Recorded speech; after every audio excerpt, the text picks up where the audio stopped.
You are listening to the Boss Experience Podcast, a podcast with conversations about business growth, self-development, and maintaining a mindset to achieve business success. My name is Michelle Davis, and I am a business strategist and coach, and I'm your host. Let's get started. Previously on the Boss Experience. Welcome to another episode of the Boss Experience Podcast. My name is Michelle Davis, and I'm your host. And I'm here today with Troy Hipolito. And Troy is the not so boring LinkedIn guy. And we'll kind of dive into what that all means in a moment. But Troy is actually here to kind of shed some light on how to be successful with your high ticket offer. I know you hear a lot of things online about all the different ways you should be successful, and there's so many gaps. It's so easy to be misled, but I think this is an important, critical topic. That way you can structure your high ticket offer like I shared in a previous episode. And you can also learn, now that you have that offer structured, what happens next? How do I market that offer? How do I connect that offer with my ideal client? And we're going to dive into that today with Troy. So as we get started, Troy is an expert on himself in terms of like why he's not so boring and why he even has that on his profile. Because I came across Troy and I'm like, he's not so boring. Let me just kind of tune in and see what makes him exciting. well, actually, I'm dry as toast. So I had to flip it on his head. And because I have a technical background. So before I was a LinkedIn expert, I was in IT. We made video games. I had a video game company. And so I was a programmer and a designer. And so I had a lot of different talents and stuff. And I got burned out, but we were getting clients. We ended up getting clients through LinkedIn. And so that's actually a funny story because we were doing really well and the agency crashed. And in Atlanta, I'm in Atlanta, Georgia, the Fortune companies are usually very, very corporate. So Atlanta works much different than New York or LA, where New York and LA depends on the agencies, and Atlanta, they absorb an agency and they pick it apart because it's very corporate. And so our work stopped and we had to figure out how to get, bigger and better clients. And all these agencies were fighting over the same pennies. And I was told time and time again, it's LinkedIn. I'm like, LinkedIn, that resume thing, That thing that people go on for job search. Yeah. I'm trying to build a business. I haven't had a job in years. Yeah. And, and they were telling me it's really about, it's now it has over 700 million members. I don't know what it is. It's well over 700 million. It's 3 people every second join, right? It's just crazy. So it's the largest professional network. And half of the members are on it daily. So you don't have a better place for your B2B market. And so I said, well, why can't what am I doing wrong on this LinkedIn stuff? And they said, well, it's really about building relationships. And I realized I was an awful dater, like in real life. Like I have some type A traits and I see something and I go get it. And that's just how I always been. But so I never had develop some of those, old fashioned dating skills that you can apply to business. So to be like, I find this beautiful woman, I go up to her, say, and saying, oh, I find you very attractive. I want to have 2 babies with you, right? You probably get slapped in the face, right? People are doing the same thing on LinkedIn. So proper dating would be go out and meet someone and just listen.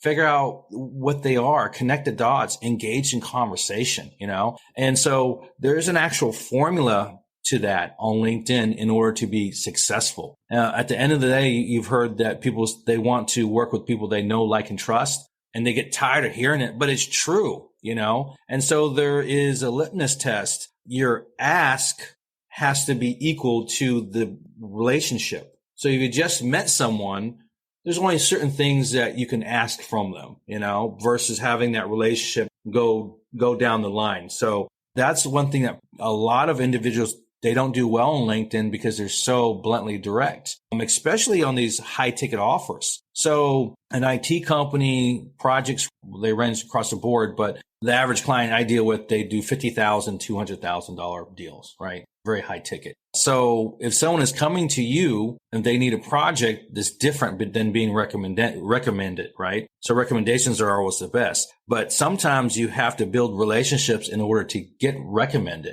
And that is a big thing too. So if I was really good at creating video games or 3D stuff for trade shows or whatever the case may be, just pretend I'm an IT company, and I came to someone saying, hey, I want you to give me $200,000.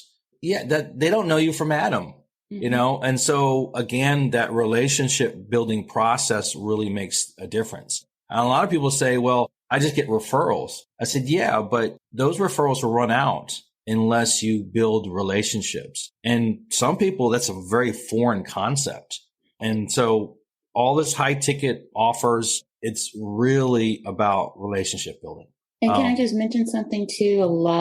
Some of the mistakes I kind of see people make when you talk about relationships is if you're just reaching out for the connection, please don't tell me about your business and that you want me to buy. You know nothing about what I need. You know nothing about my business. It's like, hey, I saw this in your profile. Thought it'd be great to connect. And by the way, do you want to hop on a call and let me tell you about this service that I'm selling you? And I think people want to know that they're valued when it comes down to making connections. And they want to know that whomever they do business with, that the person actually cares about their business.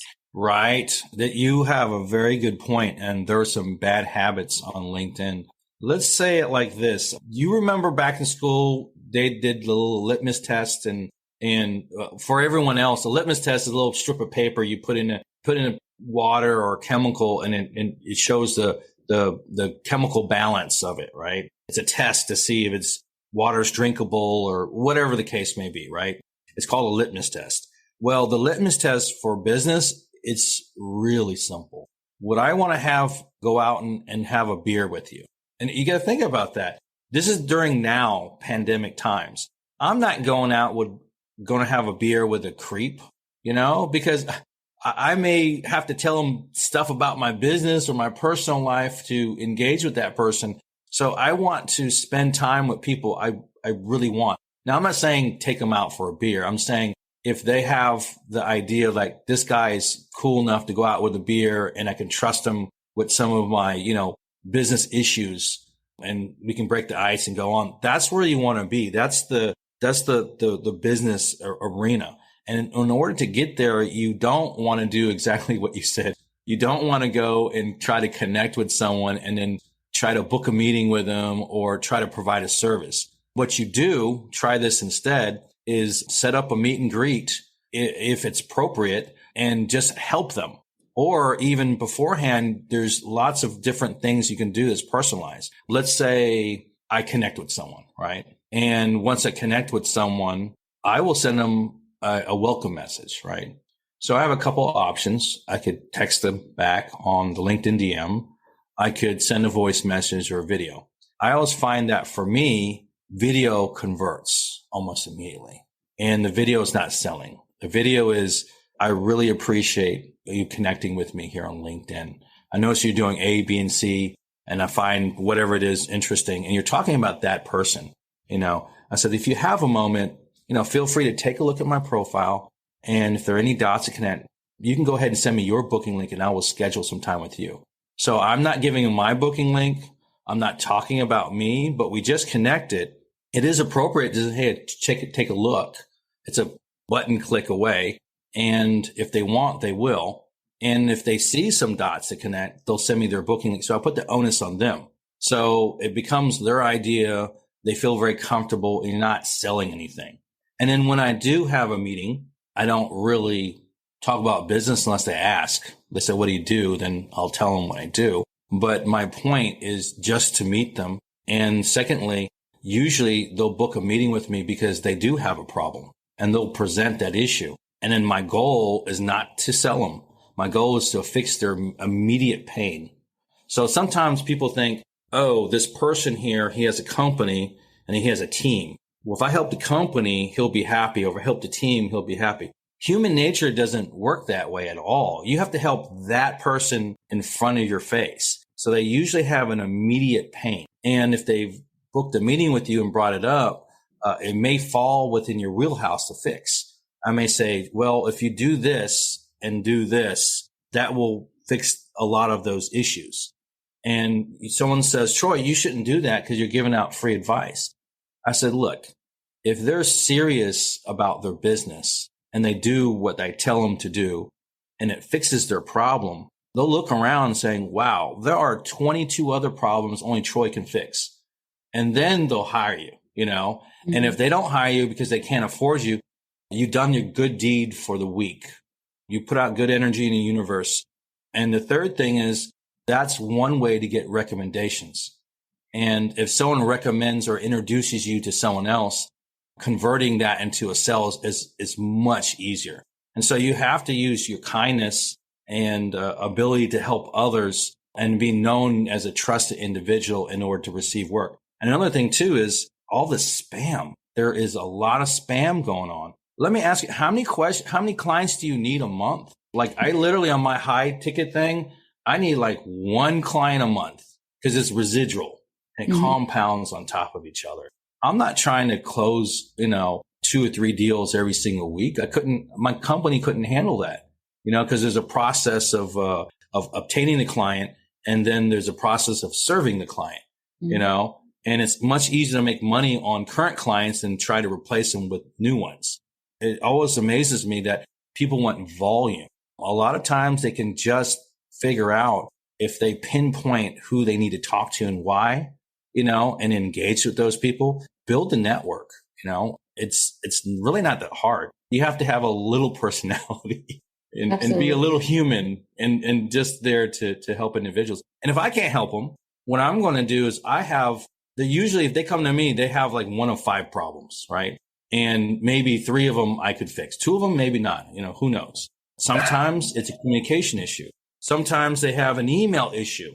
I could tell that they have an email issue and it's not a LinkedIn issue. Well, I'm not an email person. I'll send that to my email partner, so I will give this potential client to someone else. And someone may say, that's awful, Troy. Why would you do that? Because there's reciprocation. That person will either send me a client or that person will find out, okay, now he's ready to do some LinkedIn stuff. And then we can share the client. And that happens plenty of times where I'm doing my part and you have other strategy partners that do what they do well, that you trust them. And you're not just going to hand off people to anyone. And so you really need to figure out, how do I solve this person's problem within a very short amount of time, And as far as the people that are sending out, hey, here's a free PDF and here's my booking link without really asking you for it. I hate to tell you that, but that's spam. Mm-hmm. Yeah. And you don't want to be that creepy person. And, just like you said, it's about the relationship. And you don't want people trying to get to third base before, you've even asked me my name. And oh, yeah, that would be an awful relationship.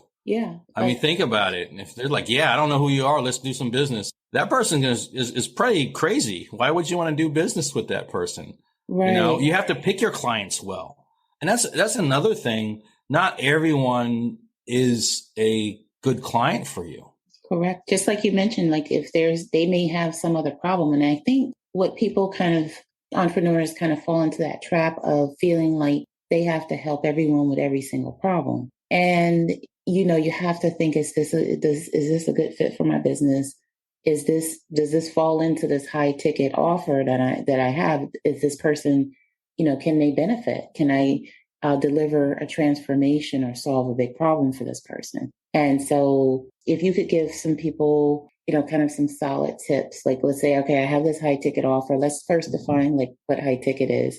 And then let's talk about like someone may be thinking, I haven't been on LinkedIn in like years, or I log on every now and again. So let's talk about like how to get reconnected with people. Mm-hmm. So, what is a high ticket offer? How do I get reconnected on the platform? And probably maybe one kind of initial type of step they may want to take. And you've mentioned, a few things along the way, but, this way we can kind of put it into perspective for people. Yeah, I'll put it in better context for you. High ticket offer is a term people use and can mean a lot of different things. There's 2 different types of high ticket offers. Are you trying to turn your expertise into an online coaching business that replaces your 9-to-5 income? If so, tell me if this sounds familiar. You took a coaching certification class, but still don't know how to develop a coaching business or get clients. You bought a course, only to never implement what you learned, or worse, you still don't know where to start. Or maybe you're struggling to piece together a bunch of free information you find online, hoping and praying for results, only to still be confused. The key to earning revenue in your online coaching business is having a process to get the right people contacting you about enrolling in your programs and services. You also need a coaching offer that gets results for your clients in addition to you being able to charge a premium price for your services. So if you need help putting these pieces together, my name is Michelle Davis, and I am the host of the Boss Experience podcast, in addition to being a phenomenal business coach. And I created a free short video explaining where to begin when it comes to starting an online coaching business that replaces your 9-to-5 income. Just go to CEOBlueprintacademy.com to get instant access now. That's CEOBlueprintacademy.com. Okay, back to the show. For LinkedIn, if it's residual, I count it as $1,000 and above per month, right? So when I say residual, if I have a client that pays $1,000 per month, they're paying every single month $1,000, right? Anything under that, I don't really consider high ticket. It can also be larger projects, IT projects, $50K, $100K, $200,000 or whatever.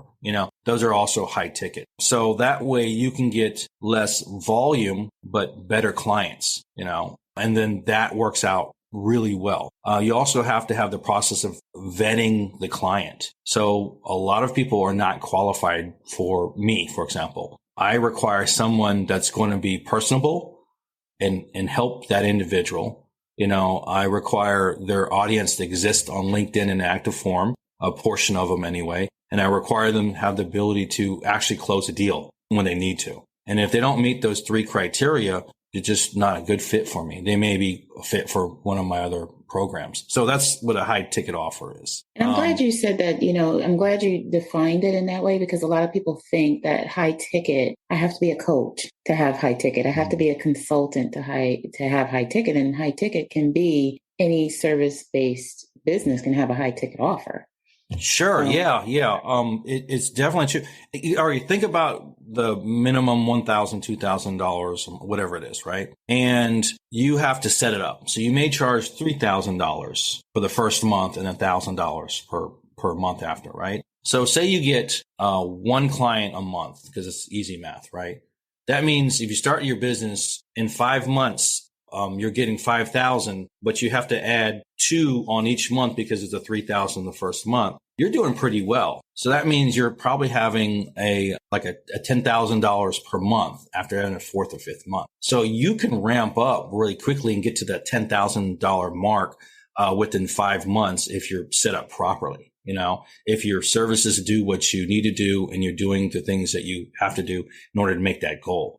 Some people want to get to $100,000 a month and all that stuff, but there's different levels there's different ways to get to those different portions that you want. But you have to really think about how I'm going to keep my client happy, but what am I not willing to do? And so I was contemplating to help with the sales of another client. I stopped myself. I said, Troy, what are you doing? Stick to what you're good at. Just, because he has this problem. I said, well, if he has a sales problem, he needs to get a sales solution.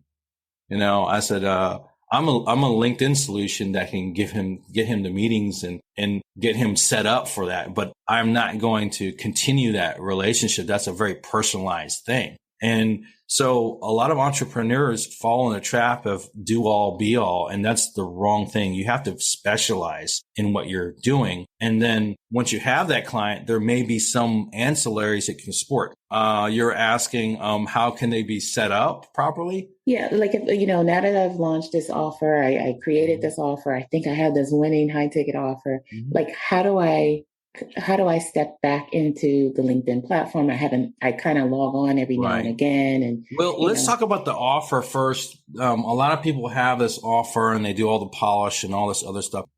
You don't have to do that. To be honest with you, you don't even have to define your offer fully. You have to figure out what components I'm going to do with this offer and pick up a client that you can work with, and you work with them maybe at a lower rate or whatever. And then by working with that client, you can fulfill like, you know what? This is the direction we should go. And oh, this is the type of thing that they really need. And you can kind of home in on those things. So people always think they have to have everything complete.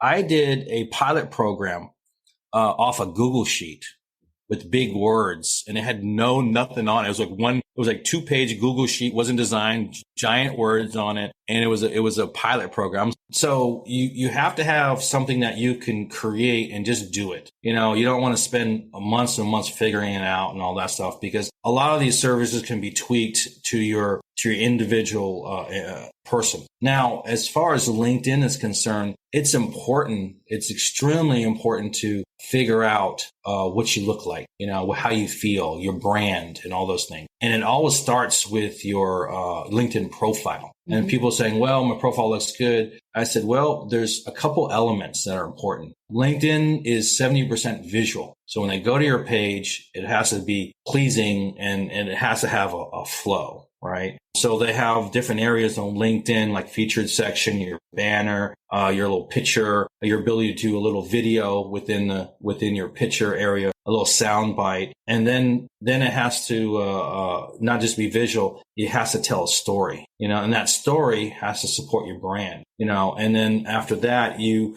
want to make sure it's SEO compliant.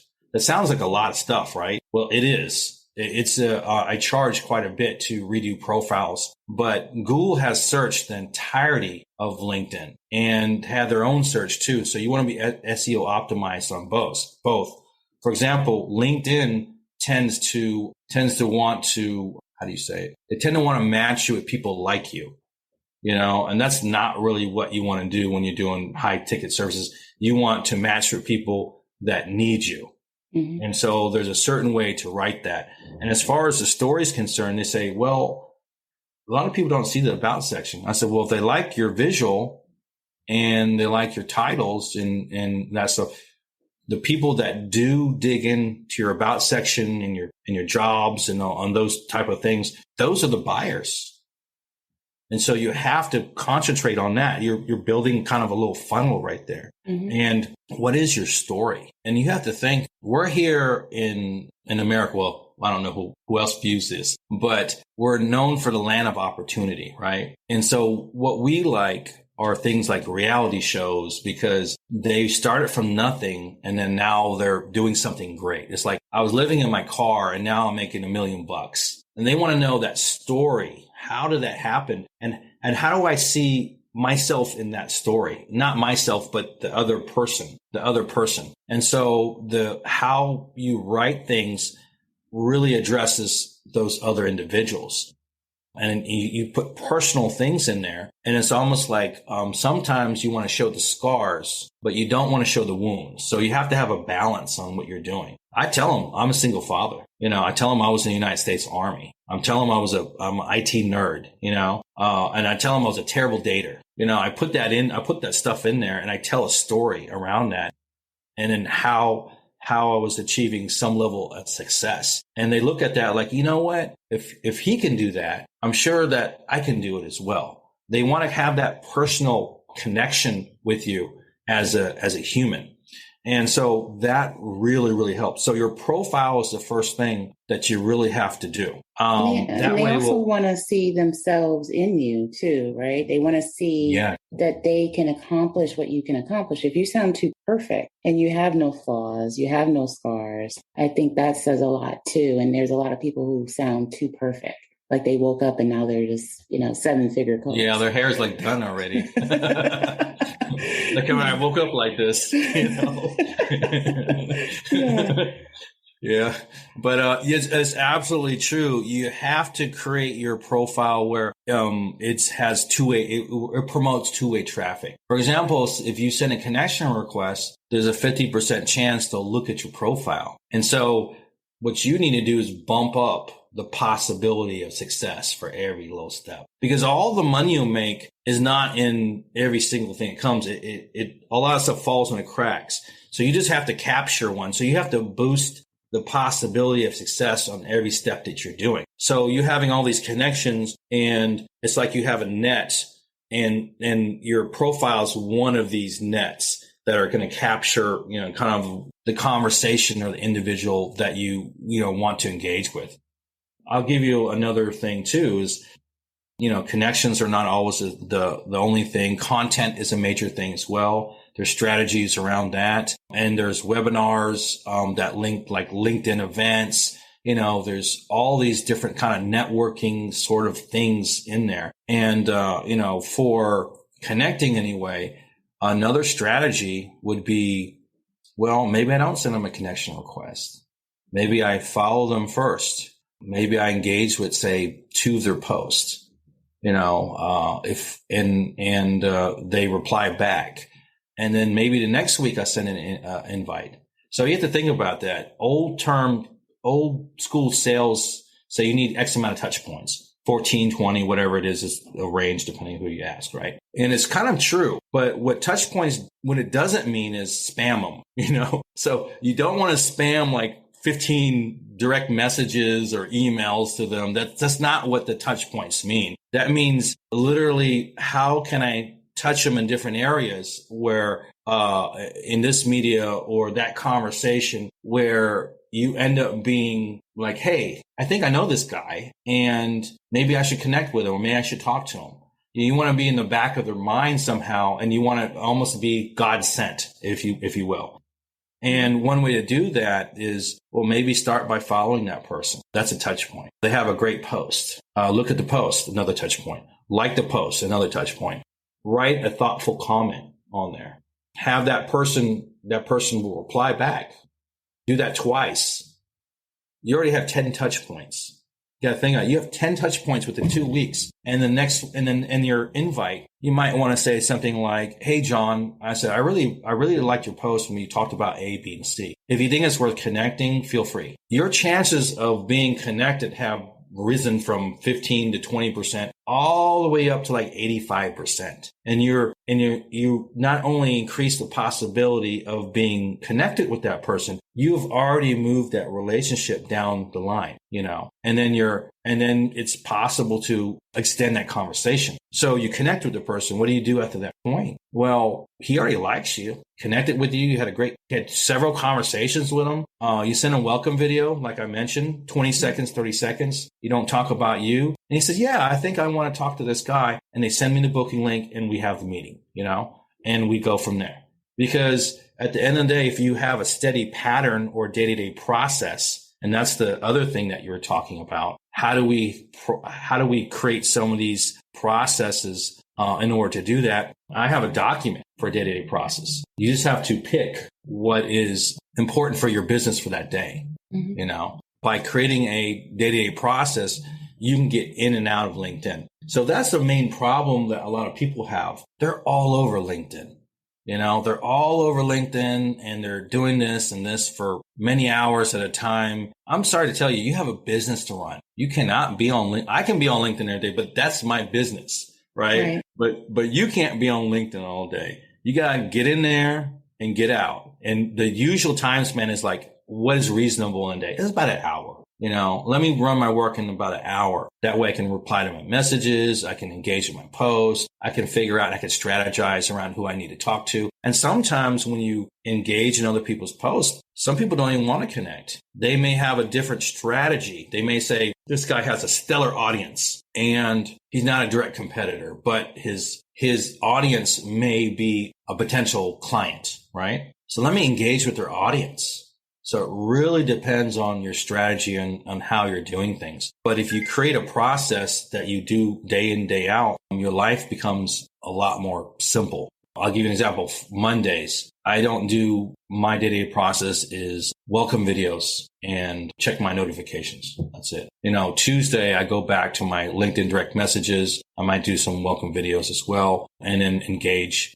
People don't realize that if you do a really good welcome video, once they connect with you and you're not really asking for anything and you put the onus on them and your profile stellar, the chances of 1/3 of the people who see the video book a meeting. I can get 35, 45 meetings in a week. Of course, that's insane. So I cut everything down and I'm like, I stopped connecting with people and I slowed stuff down because I can't handle more than 20 maybe, and because I have other, business stuff I have to attend to. So those are the child. Oh yeah. I have a 5-year-old.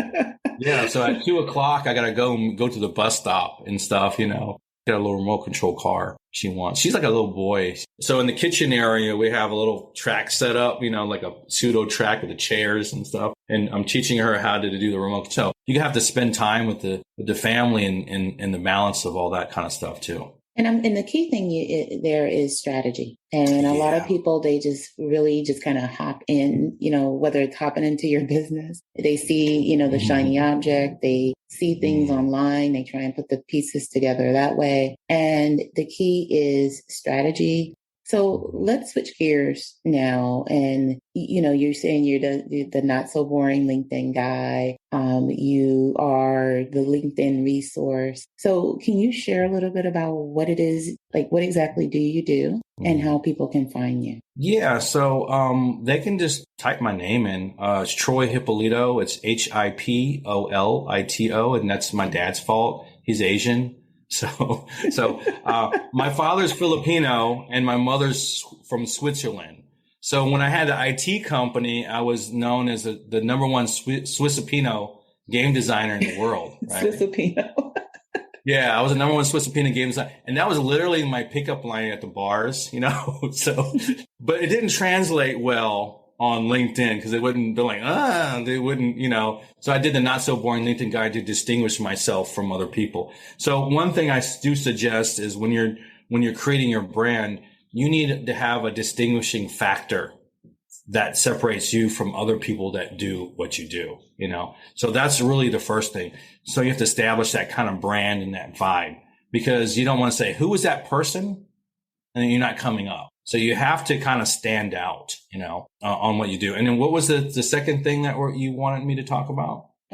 Just what is it you do when you work with your clients? Like, how do you get them to the point of, not getting any connections at all to having a steady flow of connections using LinkedIn, and then how people can find you if they'd like to look you up after, just based on seeing this podcast episode or whether they're watching on YouTube or listening on their favorite podcast. So they can platform. find me on LinkedIn, just first name, last name, and I'll show up and the picture looks like me. You just connect and say, hey, I saw you on the show, and I'll say, oh, okay, I'll accept that, as long as you don't look like you're a spammer, then I'll be okay with that. And don't send any sales messages.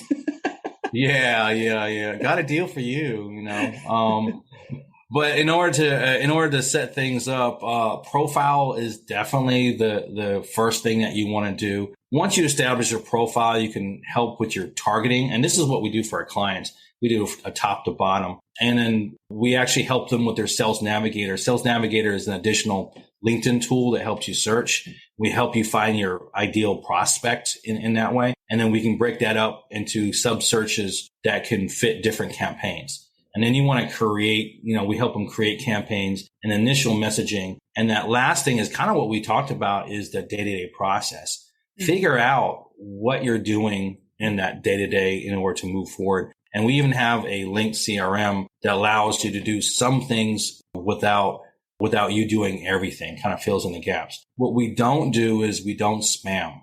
We don't send message after message. We don't stack messages and things like that, but we create a strategy for you. For example, say you have this IT business, right? And a lot of the clients will accept your invite, but they just don't pay attention to the direct messages, right? They just don't pay attention to those type of things. It doesn't exist for them. Well, that just means that they're traditional email people. So in that particular case, we may have a strategy to pull the data off of LinkedIn once you connect and send them a message saying, hey, not everyone checks these messages, so I'll just shoot you an email, and then you run it off of that to the email. That might be one strategy. Another one might be video funnels, another one might be the welcome videos that I've mentioned, and doing a few other things to make sure you're following up, and then tying that to your CRM. And all that sort of stuff. But those type of processes we help build. We have a LinkedIn accelerator program for those type of clients, and it works really well. Again, if they meet the criteria, if they're personable and they're there to help that individual, if their audience exists in active form on LinkedIn, and the third is they can close a deal when it's appropriate. Now, do you also help people? I'm sorry, I didn't mean to cut you off. Do you also help people with their messaging in terms of because I think some people get so caught up on, well, what do I say? I heard you're not supposed to say this on LinkedIn, or I have to keep it professional, but I don't know what that is. And they end up not posting at all and not making, strategic connections at all. So do you also help your clients? I definitely help. I have services that does content. Or does the messaging for their outreach. So they're going to, so we can figure out what are the typical things that you want to say, but I base those on the client's personality. So say, for example, if you were a client, I would have you fill an intake document out, right? And then I would scan the intake document. I may ask you some uncomfortable questions, and just so I understand what makes you tick. And then that will allow me to write the profile. Once that profile is written well, you pretty much know what your target market is because it's very solid. Like, this is who I am. This is who I serve. This is how I do stuff. And then I take the step to reach out on Sales Navigator to figure out those individual prospects. So it is a step-by-step process. I was just telling you a short version. But writing content and writing messages that not just appropriate for LinkedIn, but really is appropriate to your personality. They want to know that they're dealing with a person. The messages, aren't always, they're not canned. They're kind of authentic. There's something that you would say. For example, all my connection messages may be different based on the situation, but I do have some staple messages. And one talks about, thanks for checking me out in the land of LinkedIn, and I tell them that, but just to let you know, I'm pretty nerdy, and but it can definitely come in handy. I said, if not, it's okay. I don't have feelings anyway, right? I get like a 50% conversion on that mess. I'm just giving you a synopsis. It's not exact wording, but there's like this. And that's why you're not the not so boring LinkedIn guy, right? Yeah, there's he has a little personality in this guy. Even on my profile, there is a identify gender on there now, like the he, she thing, him, they, all that stuff. And I said, what do I identify as, right? And I said, 5'6", identify as 6'5" on the thing.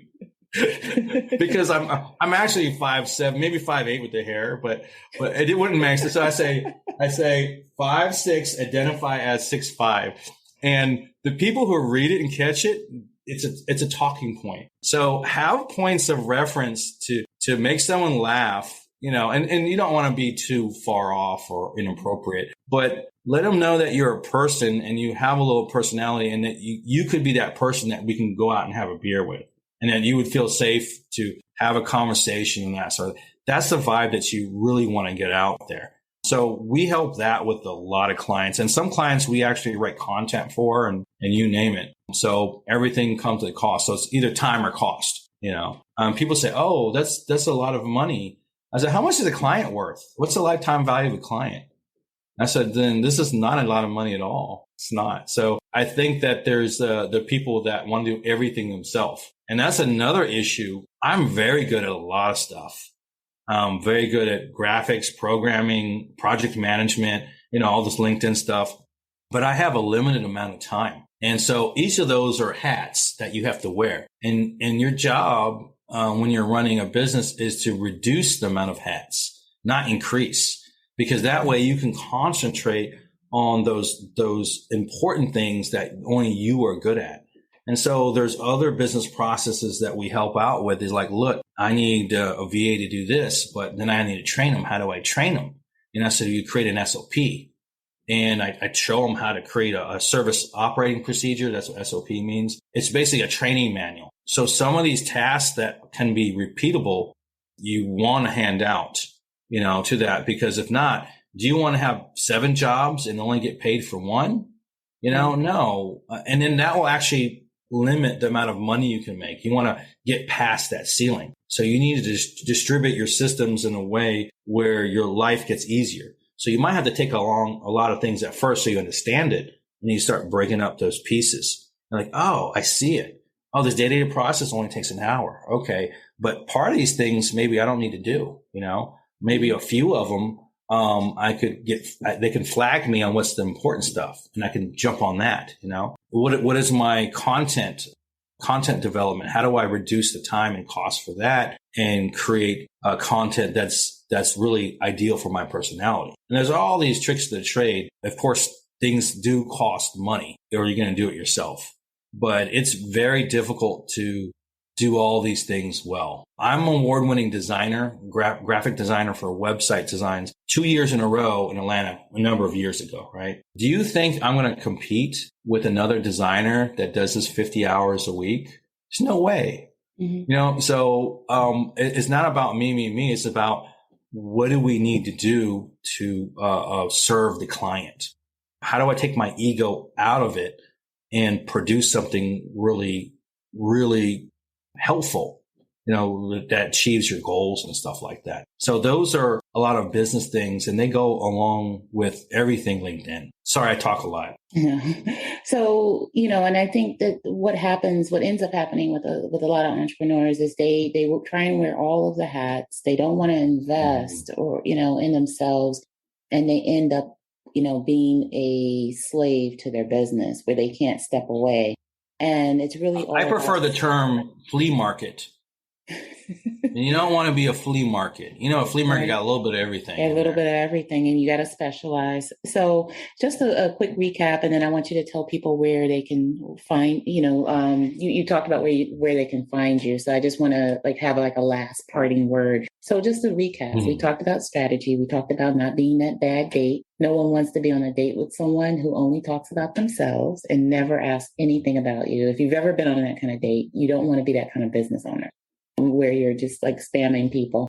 We also talked about the need for strategy, planning your time out, knowing what you're going to do every day on the platform, and really taking the time to, really develop your profile and develop that presence on LinkedIn. And that presence doesn't mean you're spending 2, 3, 4 hours on the platform. Decide how much time you have and what you need to do, and be very strategic about your time. Also, just because you're spending time on LinkedIn doesn't mean you have to let go of Instagram or Facebook if you feel like you want to spend your time there as well.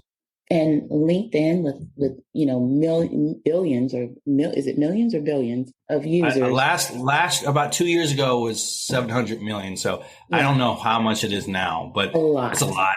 There's too many people on the platform for you to miss out on the opportunity to be on LinkedIn on a consistent basis, because with 700 million people, you have to ask yourself, how many connections am I missing out on? How am I missing out on growing my business by using a platform? So I just want to thank you so much, Troy, for joining me. And I just want to give another quick note about Troy, how we even came to meet. It was from one of his video messages, because, that's you like that, huh?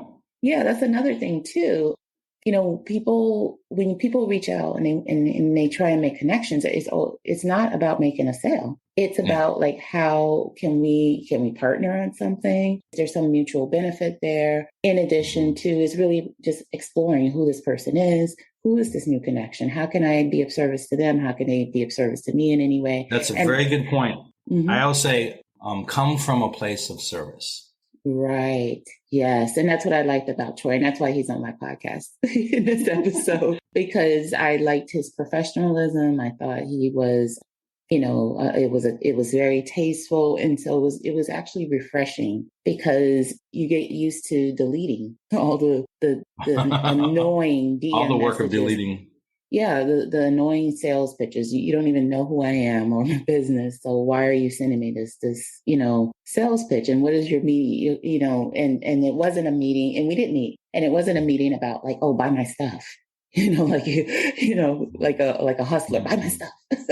and I could appreciate that. So I want to just thank you for, coming on, sharing your knowledge about the LinkedIn platform. If you had like one thing to tell people, one final kind of phrase or statement to make to the audience, what would that be? Oh, just be authentic. Mm-hmm. Be authentic. Don't try and be anyone else other than you. Be you. Be the best you, the best version of you. Awesome. That's it. So Troy Hipolito is available on LinkedIn. You can search him using his name. Oh, yeah. You can also look at my website. I have a little blue button. So if you want a 15-minute chat, go to thetroyagency.com and there will be a little blue button there. Pick the 15-minute option. Always open for a conversation. And you never know, you may get, a little tip that can help propel you, forward just a little bit. Yeah, a lot of times you're just stuck somewhere and they just need some help saying, oh, I was doing this thing. This thing's not working, and they just need a coach or a specialist or whatever. And to believe it or not, although I'm a consultant and a coach, I got coaches. So it's okay. It's really common for coaches to have coaches. And people don't know that. They said, yeah, we hire, we support the community, and we don't know everything. We're very specialized in what we're doing, but everyone needs help. You just got to work with good people, that really know what they're doing in order to get where you need to go. And I've had coaches over the years. I talk about that all the time in my previous episodes. You don't want to stifle yourself with just your knowledge. You have to seek out another coach. You have to seek out another professional that can take you to a different level, something that, somewhere where you're not equipped yet because you don't have that knowledge. And so the only way to get that knowledge to take you to whatever that next level is or to propel you forward is to hire a coach.